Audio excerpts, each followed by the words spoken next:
रात का अंधेरा, जंगल का खौफनाक सन्नाटा और मूसलाधार बारिश।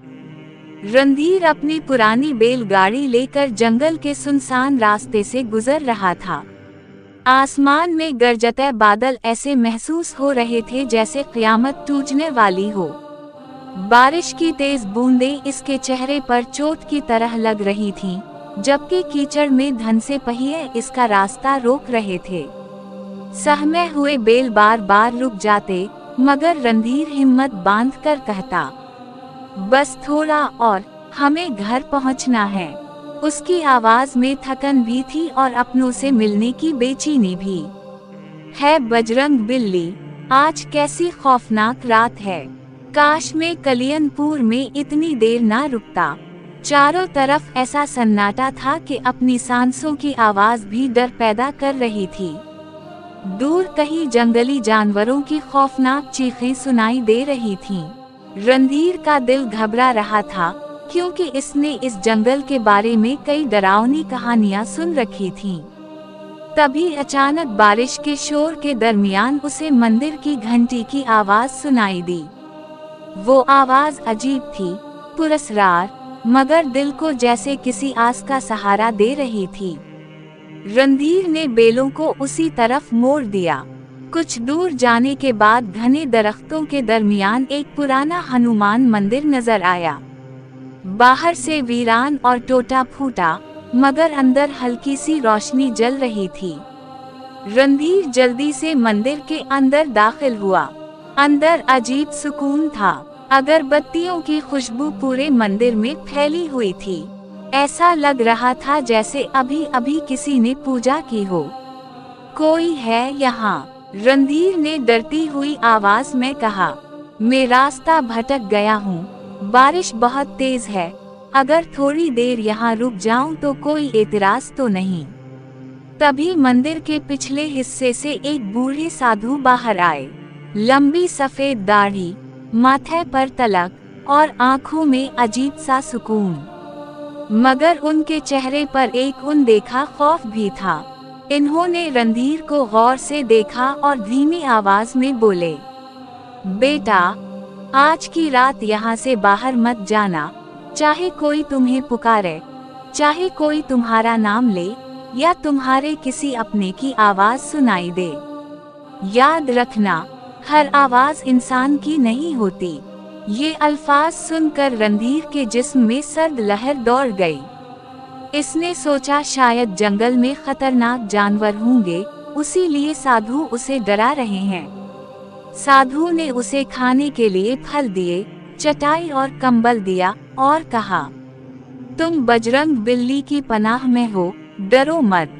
थकन से चोर रणधीर मंदिर के एक कोने में लेट गया। बाहर बारिश अब भी मुसलसल बरस रही थी।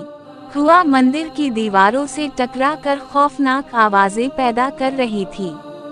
रणधीर की आंखें बंद होने ही वाली थी कि अचानक एक आवाज गूंजी, रणधीर बेटा, बाहर आजा। रणधीर चौंक कर उठ बैठा। इसका दिल जैसे रुक सा गया। वो आवाज उसके अपने पिताजी की थी।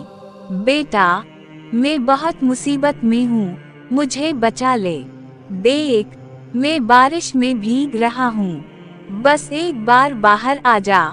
ये सुनकर रणधीर की आंखें नम हो गईं। उसे अपने पिताजी का चेहरा याद आने लगा।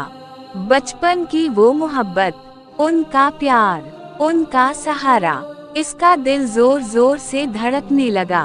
अगर वाकई पिताजी बाहर हैं तो मैं इन्हें अकेला कैसे छोड़ दूं? वो आहिस्ता आहिस्ता मंदिर के दरवाजे की तरफ बढ़ने लगा। इसका हाथ दरवाजे तक पहुंचने ही वाला था कि अचानक किसी ने इसका हाथ मजबूती से पकड़ लिया। वो साधु महाराजा थे। उनकी आवाज इस बार पहले से ज्यादा सख्त थी। रुक जाओ बेटा, वो तुम्हारे पिताजी नहीं हैं। वो एक शैतानी साया है। वो तुम्हारे दिल की सबसे बड़ी कमजोरी जान चुका है। उसी लिए तुम्हारे बाप की आवाज में तुम्हें बल्ला रहा है। ये सुनकर रणधीर के पैरों तले जमीन निकल गई, मगर बाहर से आवाज मुसलसल आ रही थी। रणधीर, मुझे अकेला मत छोड़, बेटा, मुझे बचा ले। वो आवाज इतनी हकीकी, इतनी दर्द भरी थी कि रणधीर के आंसू निकल आए। महाराजा, मुझे जाने दीजिए, अगर वाकई मेरे पिताजी मुसीबत में हुए तो। साधु ने सख्ती से उसका हाथ पकड़ लिया। अगर तुम बाहर गए तो कभी वापस नहीं आओगे। फिर साधु हनुमान जी की मूर्ति के सामने बैठ गए और ऊंची आवाज में मंत्र पढ़ने लगे। पूरा मंदिर उन मंत्रों की गूंज से लरज उठा। बाहर की आवाजें कभी रोती, कभी चीखते, कभी हंसते, और फिर अचानक सब कुछ खामोश हो गया। सिर्फ बारिश की आवाज बाकी रह गई। रणधीर पूरी रात खौफ से कांपता रहा। सुबह जब सूरज की पहली रोशनी मंदिर में दाखिल हुई तो वो बाहर निकला। जमीन पर अजीब कदमों के निशान बने हुए थे, जैसे कोई पूरी रात मंदिर के गर्द घूमता रहा हो। साधु ने गहरी सांस ली और बोले, बेटा, रात वो साया तुम्हें अपने साथ ले जाना चाहता था, मगर बजरंग बिल्ली की कृपा ने तुम्हें बचा लिया।